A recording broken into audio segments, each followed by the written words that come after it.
విధాలుగా అభివృద్ధి చేస్తానని స్పీకర్ కూతురు కాంగ్రెస్ చైర్పర్సన్ అభ్యర్థి గడ్డం అనన్య అన్నారు. 17వ వార్డు రాజీవ్ నగర్ కాలనీలో ఇంటింటి ప్రచారం నిర్వహించారు.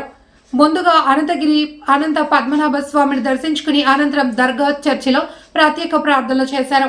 ఈ సందర్భంగా ఆమె మాట్లాడుతూ గతంలో నాన్న కోసం ప్రచారం నిర్వహించారని ఇప్పుడు నా కోసం ప్రచారం చేస్తున్నాను, నన్ను ఆశీర్వదించి గెలిపిస్తే మున్సిపాలిటీని అన్ని విధాలుగా అభివృద్ధి చేయడం జరుగుతుందన్నారు. ఈ కార్యక్రమంలో మాజీ గ్రంథాలయ సంస్థ చైర్మన్ ఎండి హాఫీజ్, నాయకులు ఆసిఫ్, మల్లేశం తదితరులు పాల్గొన్నారు. అదేవిధంగా బూర్గుపల్లిలో కాంగ్రెస్ అభ్యర్థి సుజాత సురేష్ ఎన్నికల ప్రచారం నిర్వహించారు.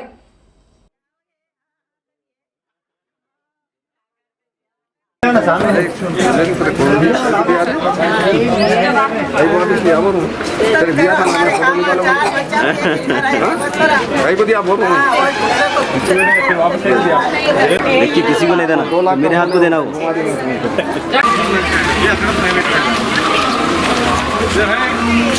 नहीं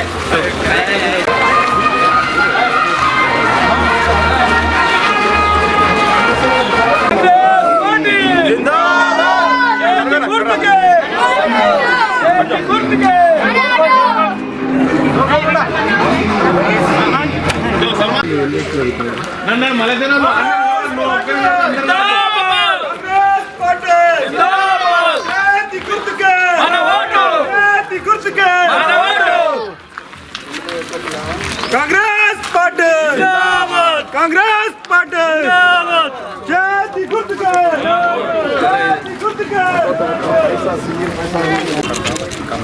అందరికీ నమస్కారం. ఈరోజు నేను ప్రచారం మొదలుపెట్టాను.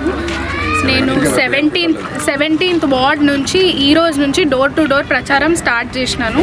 నేను మా డాడీ అసెంబ్లీ ఎలక్షన్స్ కోసం ఎట్లయితే చేసినానో ఇప్పుడు నా ఎలక్షన్స్ కోసం తిరుగుతున్నాను.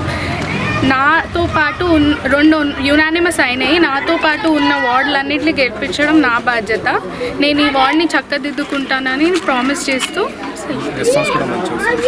ప్రజల స్పందన ఎలా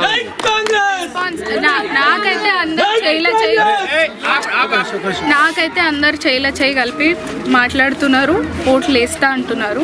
నేను కూడా అట్లనే నిలబెట్టుకుంటా అని చెప్తున్నాను.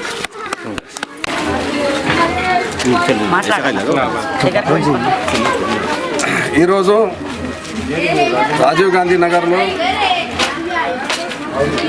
మున్సిపల్ ఎన్నికల సందర్భంగా డోర్ టు డోర్ క్యాన్వాసింగ్ సందర్భంగా మన స్పీకర్ గారు కుమార్తె అనన్య గారు మా వార్డుకు సెలెక్ట్ చేసుకున్నందుకు మా కాలనీ వాసులు అందరి తరఫున మా ధన్యవాదాలు. మా కౌన్సిలర్ ఫైమిదా బేగం, ఎక్స్ కౌన్సిలర్ ఫైమిదా బేగము ఉన్నారు. ఇక్కడ ఖాజా మా తమ్ముడు, మా అందరికీ తెలుసు. చేసినటువంటి సేవలు ఎవరు మరవలేని సేవలు చేశాము. నేను రాజీవ్ గాంధీ నగర్ 81లో ఉప సర్పంచ్గా ఉండి 200 ప్లాట్లు ఫ్రీగా అందరికీ అందజేయడము, మరి నిష్పాతంగా ఎలాంటి కుల మత భేదాలు లేకుండా మొత్తం 200 ప్లాట్లు ఇచ్చి కాలనీ ఏర్పాటు చేసి రాజీవ్ గాంధీ నగర్, రాజీవ్ గాంధీ పేరు పెట్టడం జరిగింది. ఈ సందర్భంగా మా ప్రజలందరూ మరి ముఖ్యంగా మా అదృష్టంగా భావించి మనకు అనన్య మన క్యాండిడేట్గా మన 17వ వార్డుకు రావడము మా కాలనీ వాసులు అందరి అదృష్టము. ఎందుకంటే మేమైనా కానీ మా ఖాజా ఉండే, మా ఫైమిదా ఉండే, అందరూ కొన్ని వర్కులు చేసినా చేయకపోయినా కొన్ని మిగిలి ఉన్న పనులు ఉండొచ్చు. అయినా ఈ రాజీవ్ గాంధీ నగర్కు ఏదైతే సమస్యలు ఉన్నాయో, ముఖ్యంగా శ్మశాన వాటిక ఏర్పాటు చేయడము, మరి రోడ్డు బోర్ వేయడము, మరి అదేవిధంగా మందిర్ కూడా ఖబ్రస్థాన్కు కూడా అందరికీ అన్ని కార్యక్రమాలు చేయడానికి మా అనన్య మా స్పీకర్ గారి ఆధ్వర్యంలో వాళ్ళ ఆదేశాన్ని అనుసారంగా వాళ్ళు చెప్పినారు, తప్పకుండా నువ్వు హామీలు ఆఫీస్ మేము ఏర్పాటు నేను చేసే పని మాది. ఇప్పుడు మా స్పీకర్ గారి దగ్గర కూడా మా ప్రజలు పోవాల్సిన లేదు. అనన్య కౌన్సిలర్ గెలిచిన తర్వాత 100% 100% చైర్మన్ క్యాండిడేట్ కావడం ముఖ్యంగా కావడం తథ్యం. మరి ముఖ్యంగా ఎక్కువ చెప్పకుండా మీ ప్రజల యొక్క మన ఏ సమస్యలు ఉన్నా తప్పకుండా మా చైర్మన్ గారు మొత్తం చేస్తారని నమ్ముతున్నాను.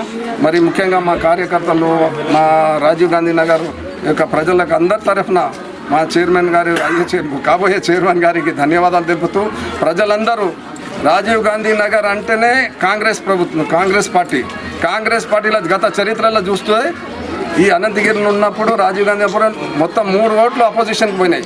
ఈసారి 100% 100% పర్సెంటేజ్ ప్రజలందరూ 100% కాంగ్రెస్కు చేయి గుర్తుకు ఓటేస్తారని నమ్ముతూ మీ అందరి తరఫున మా చైర్మన్ గారి అభ్యర్థి అయినటువంటి అనన్య అమ్మాయి గారికి నేను మాటిస్తున్నా. మీ అందరి తరఫున మీ అందరూ నా మాటను మీరు అందరూ వమ్ము చేయకుండా తప్పకుండా 100% ఓటేస్తారని నమ్ముతూ ఈ అవకాశం ఇచ్చిన మా అందరికీ ధన్యవాదాలు తెలుపుతూ